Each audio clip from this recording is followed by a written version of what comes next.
The buzz of power tools abruptly ceased. Anna Chun, her architect's vest dusty and her face bright with exertion, looked up from the vibrant mural young community artists were finishing. The new Willow Creek Community Hub, her innovative design of sweeping recycled wood and light-filled spaces, was just 3 days from its grand opening. Suddenly, two men in stiff city uniforms, Inspector Robert Hobbs and Inspector David Grimes, strode onto the site, their clipboards held like shields. Their expressions were sour, instantly casting a pall over the cheerful atmosphere. "Final inspection," Hobbs announced, his voice flat, devoid of any warmth. Anna stepped forward, a welcoming smile on her face. "Of course, gentlemen. We're very proud of what we've achieved here." Grimes merely grunted, already pointing at a perfectly installed support beam. "That doesn't look standard." Anna patiently explained the sustainable sourcing and the engineering specifications, which had been pre-approved multiple times. But they weren't listening. For an hour, they moved through the nearly completed building, their criticisms growing more absurd and nitpicky. A window latch was too modern, a ramp's gradient questionable despite adhering to all accessibility codes, the locally sourced reclaimed timber unproven. It became clear they had come with a decision already made. Marcus, the site foreman, watched with a clenched jaw, his crew exchanging worried glances. Finally, Hobbs slammed his clipboard down on a recycled pallet table. "This structure is not fit for occupancy. We're citing multiple violations. Your opening is off." Anna's heart sank, but her voice remained steady. "Inspectors, every element here has been meticulously planned and exceeds safety standards. These claims are unfounded." Grimes smirked. "That's for us to decide, Missy. This project is a no-go." The air crackled with tension.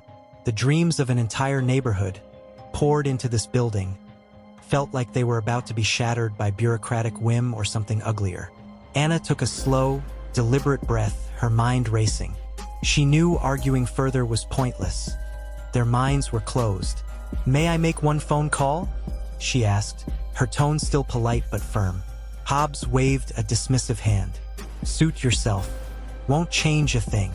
Anna pulled out her phone, her fingers steady as she tapped a name. It rang twice. "Alara? It's Anna. We have a situation at the Willow Creek Hub. The final inspectors are here, and they're trying to shut us down on baseless claims." There was a pause, then a calm, steely voice on the other end. "Don't let them leave, Anna. I'm on my way." Anna hung up. "My consultant is coming," she told the inspectors. They exchanged an amused look. "Consultant?" Grimes chuckled. "Good luck with that." They began to ostentatiously write out their violation notices, the scratching of their pens loud in the sudden silence. The construction crew and a few community members who had gathered nearby watched with anxious faces. The vibrant mural suddenly seemed less bright. The next 10 minutes stretched into an eternity. Hobbs tapped his foot impatiently. Just as he was about to declare they were leaving, a sleek silver car pulled up. Out stepped Alara Vance, a legendary figure in architecture, known for her groundbreaking designs and her unwavering integrity. She was in her late 60s, her presence commanding, her eyes sharp and discerning as she surveyed the scene. She walked directly towards Anna, then turned to the two inspectors. "I'm Alara Vance," she said, her voice quiet but resonant. "I understand you have some concerns about this building, a project I have personally overseen in an advisory capacity." Hobbs and Grimes looked momentarily taken aback by her authoritative demeanor but quickly recovered their bluster. "This building has serious safety issues, ma'am," Hobbs stated. Alara Vance simply raised an eyebrow. "Indeed? Please enlighten me. Show me these serious issues." What followed was a masterclass in quiet demolition. For every petty objection Hobbs and Grimes raised, Alara Vance countered with precise technical knowledge, citing specific codes, engineering principles, and the pre-approved structural plans which she had, with foresight, brought copies of. She pointed out how Anna's use of reclaimed materials was not only sustainable but also structurally superior in the ways it had been applied. She highlighted the innovative stress distribution in the curved roof that the inspectors had called unstable. "This window latch," she said, gesturing to one they'd criticized, is a new safety design, far exceeding current requirements for public buildings. And this ramp's gradient? It was calculated for optimal wheelchair access, verified by 3 independent surveyors. Hobbs stammered, "Well, our guidelines."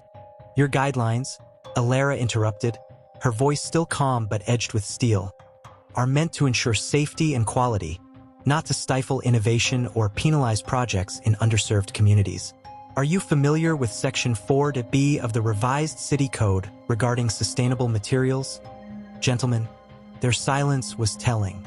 Their faces, once arrogant, were now flushed and uncertain. Alara Vance looked at Anna. "This building is not just safe, Anna. It's exceptional." Cheers and applause erupted from Marcus and the onlookers. Hobbs and Grimes were deflated. Their authority evaporated. Within the hour, under Ms. Vance's watchful eye, a new, positive inspection report was signed. The next day, news of the inspector's conduct led to an internal review by the city. Mayor Thompson issued a public statement praising the Willow Creek Hub and promising a thorough investigation into the lapses in professional judgment. The grand opening was a joyous celebration. Anna, standing on the small stage, didn't speak of the trouble.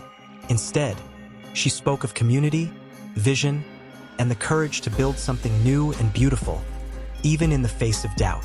She knew true strength wasn't about loud pronouncements, but about quiet integrity and the unwavering belief in doing things right.